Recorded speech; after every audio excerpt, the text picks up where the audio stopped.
ನಮಸ್ಕಾರ. Quick and ಈಸಿಯಾಗಿ tomato chutney ಹೇಗೆ ಮಾಡೋದು ಅಂತ ನೋಡೋಣ ಬನ್ನಿ. ಮೊದಲಿಗೆ ದೊಡ್ಡ ಸೈಜ್ ಟೊಮ್ಯಾಟೊ 2 ತೊಗೋಬೇಕಾಗುತ್ತೆ. ನಂತರ ಒಂದು ದೊಡ್ಡ ಸೈಜ್ ಈರುಳ್ಳಿ ಬೇಕಾಗುತ್ತೆ. 1 ಗಡ್ಡೆ ಬೆಳ್ಳುಳ್ಳಿ ಸಾಕಾಗುತ್ತೆ. ನಂತರ 2 ಟೇಬಲ್ ಸ್ಪೂನ್ ಕಾಯಿ, ರುಚಿಗೆ ತಕ್ಕಷ್ಟು ಉಪ್ಪು.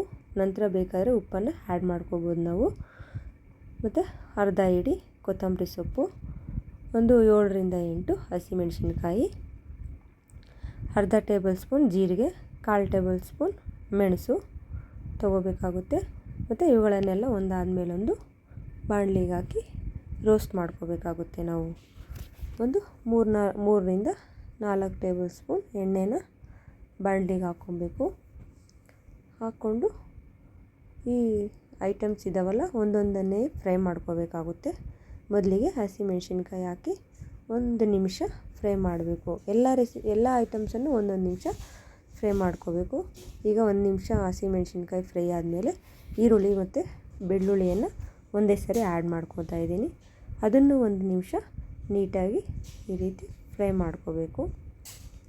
ಈರುಳ್ಳಿ ಮತ್ತು ಬೆಳ್ಳುಳ್ಳಿ ನೀಟಾಗಿ ಫ್ರೈ ಆದಮೇಲೆ ಟೊಮ್ಯಾಟೊನ ಆ್ಯಡ್ ಮಾಡಿಕೊಂಡು ಅದು ಸಹ 1 or 2 ಮಿನಿಟ್ಸ್ ಫ್ರೈ ಆಗಬೇಕು. ಟೊಮ್ಯಾಟೊ ಜೊತೆಯಲ್ಲೇ ಜೀರಿಗೆ ಮತ್ತು ಮೆಣಸು ಕೂಡ ಆ್ಯಡ್ ಮಾಡಿಕೊಂಡು ನೀಟಾಗಿ ಫ್ರೈ ಮಾಡಬೇಕು. ಟೊಮೆಟೊ ಸಾಫ್ಟ್ ಆಗೋವರೆಗೂ ಫ್ರೈ ಮಾಡಬೇಕು. ಟೊಮೆಟೊ ಬೇಗ ಸಾಫ್ಟ್ ಆಗಬೇಕು ಅಂದರೆ ಒಂದು ಸ್ವಲ್ಪ ಪ್ಲೇಟ್ ಮುಚ್ಚಿ 1 ನಿಮಿಷ ಫ್ರೈ ಮಾಡೋಣ. 1 ನಿಮಿಷ ಆದಮೇಲೆ ನೋಡಿ, ಹೀಗೆ ಟೊಮೆಟೊ ಸಾಫ್ಟ್ ಆಗಿರುತ್ತೆ.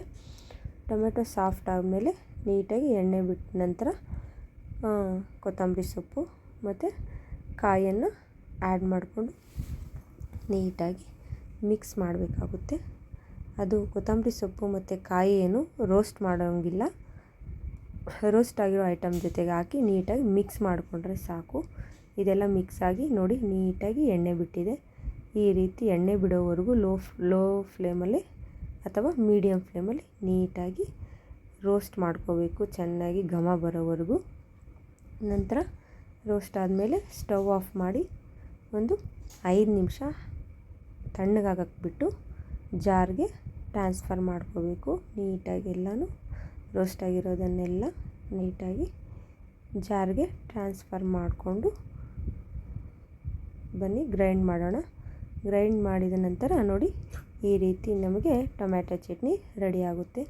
ಈ ಚಟ್ನಿ ನೋಡೋಕ್ಕೆ ಸಿಂಪಲ್ ಆ್ಯಂಡ್ ಈಸಿ ಮತ್ತು ತುಂಬ ಟೇಸ್ಟಿಯಾಗಿರುತ್ತೆ. ಚಪಾತಿ, ದೋಸೆ, ಇಡ್ಲಿ, ಮುದ್ದೆ, ಅನ್ನ ಪ್ರತಿಯೊಂದಕ್ಕೂ ಇದು ನೀಟಾಗಿ ಸೆಟ್ ಆಗುತ್ತೆ. ಮತ್ತು ಕಾಂಬಿನೇಷನ್ ಒಳ್ಳೆ ಕಾಂಬಿನೇಷನ್ನು ಮತ್ತು ಟೇಸ್ಟ್ ತುಂಬ ಚೆನ್ನಾಗಿರುತ್ತೆ.